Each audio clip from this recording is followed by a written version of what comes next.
మీనరాశి.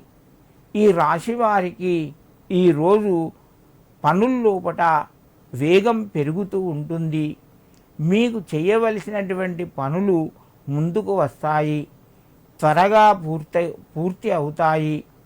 మీకు రావలసినటువంటి ధనపరంగా ఈరోజు కొంచెం అనుకూలంగా ఉంటుంది. పెట్టుబడులు పెట్టేవారు ఆలోచించి తొందరపడకుండా నిర్ణయాలు తీసుకోండి. ఈరోజు మీకు చాలా అవకాశాలు వస్తాయి.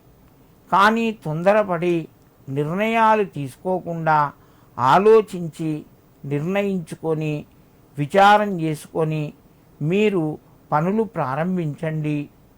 మీకు మరింత కలిసి వస్తుంది. మీనరాశి వారు ఈరోజు లక్ష్మీ అష్టోత్తర నామాన్ని చదువుకొని ఆ అమ్మవారుకు ఎర్రటి పుష్పాన్ని సమర్పించి మీ యొక్క పనులు ప్రారంభించండి. మీకు మరింత శుభయోగం కలుగుతూ ఉంటుంది.